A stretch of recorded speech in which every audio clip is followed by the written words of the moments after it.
Hey guys, Retro Tigo here, back with another impressions video, this time issue Superman number 39. By now I'm almost complete with my Superman run. I think I need 4 issues, and I'm kind of waiting for all of this stuff to die down before I go ahead and pull the trigger on some of those. So in the meantime, I've been trying to catch up on where I am in the run actually reading the books. So Superman 39 is one of the sort of the last books I read over the past week. And this impressions is going to be a little bit different than my normal impressions video, because it's not necessarily anything related to this actual Superman story. The Superman story itself continues on from previous issues, as you might suspect. Jimmy Olsen this time is trapped inside kind of a black and white or colorless sort of pocket dimension, I guess you'd say. And he's kind of running for his life. This character Husk has been featured in past issues. He has sort of come out of the dimension that Jimmy was in and has sort of replaced Jimmy. So the overall synopsis of the story, the crux of the story, is to get Jimmy back into the current dimension while putting this Husk character back into that dimension himself. And along the way, Jimmy eventually sort of meets up with his father, who's had a kind of, not cameos per se, but has been mentioned here and there. And so Jimmy's storyline right now revolves heavily around finding his dad. So here we kind of see that he has sort of met up with him. He discovers kind of like who he is and all that stuff. While at the end, it kind of shows that Superman basically straps a lightning rod to his back, and in a Back to the Future-esque sort of means he zaps the two back to the different dimensions that they were normally came from.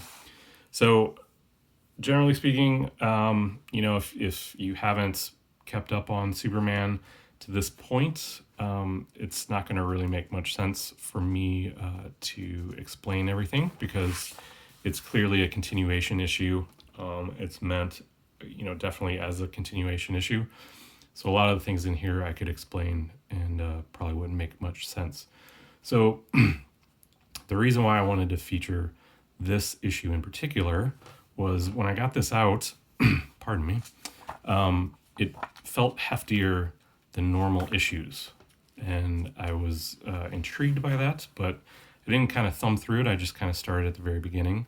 I would like to point out the nice sort of reverse window kind of credits on this first page.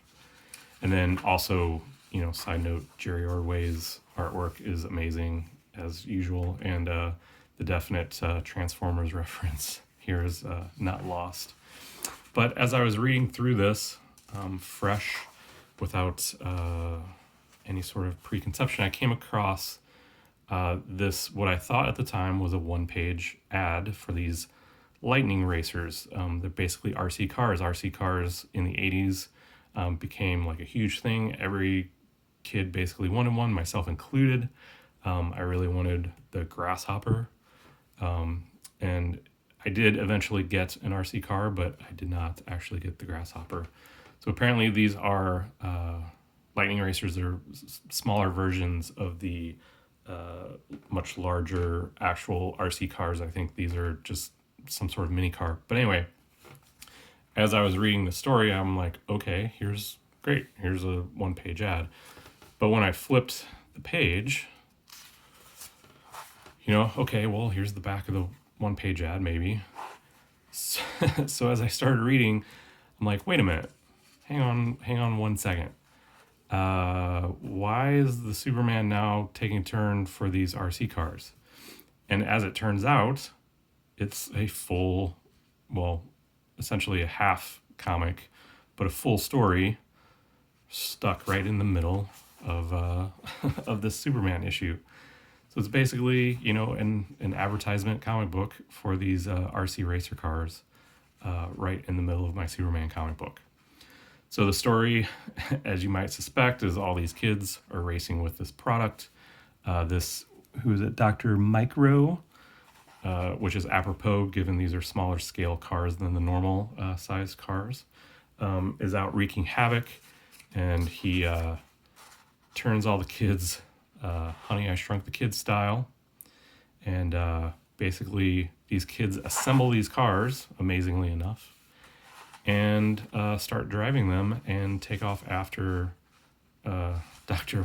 Micro. And so action clearly ensues.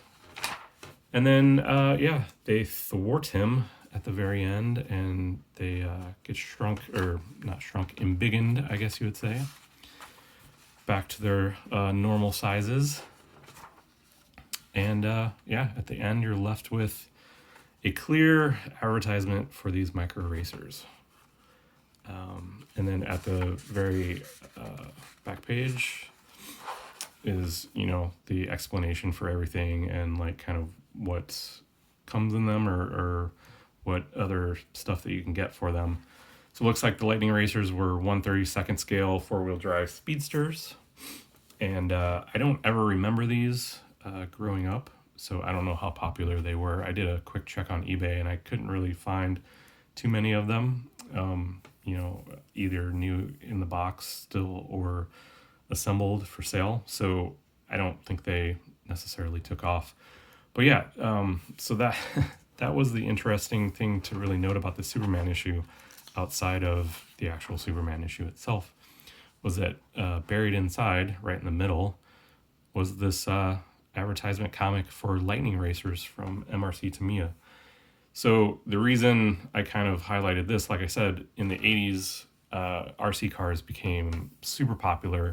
I myself went through a huge phase where I wanted anything Tamiya. Their box art was absolutely fantastic. They're a Japanese RC car company.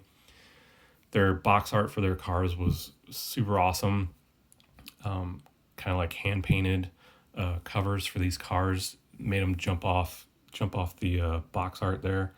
And I really wanted one, and I was sort of in line to sort of get one either for my birthday or working with my allowance in conjunction with what my dad would pay. I think maybe he said he'd pay half if I saved up half.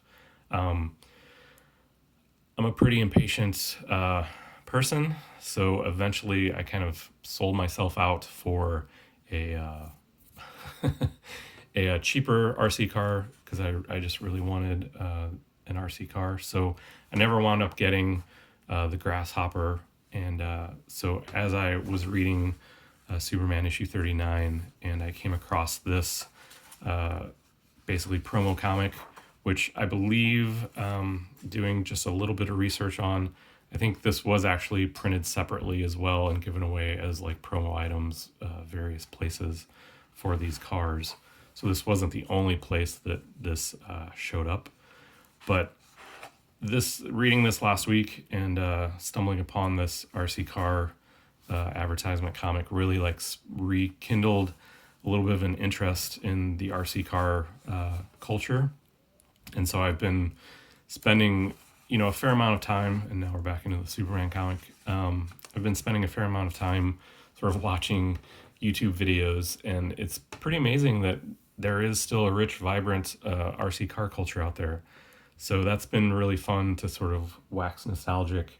And maybe when this virus stuff all sort of calms down and people can come out of their houses, maybe I'll wind up buying one and racing around the backyard with my daughter. So anyway, guys, that's about it for this impressions video. Like I said, it was kind of a standard continuation story for Superman, which is super great.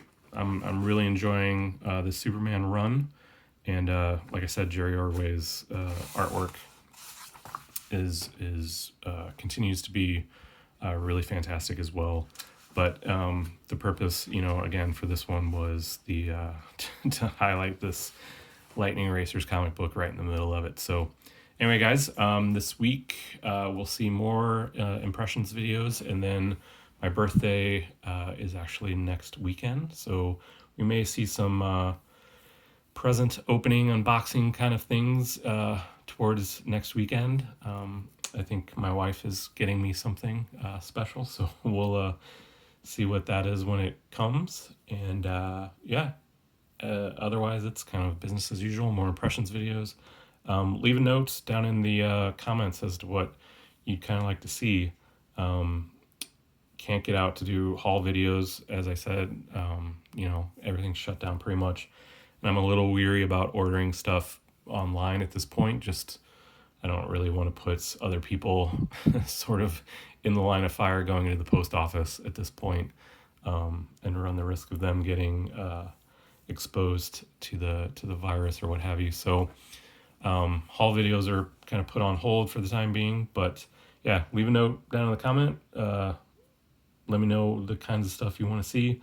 I've got some other stuff in the works. I think I'm going to do a what if, or not a what if, a why Thor pretty soon. I've been itching to do that one, so maybe I'll get around to that this week. Anyway, guys, thanks for coming. Thanks for sticking around. Thanks for subscribing. I can't talk this morning. And yeah, we'll see you in the next one. See ya.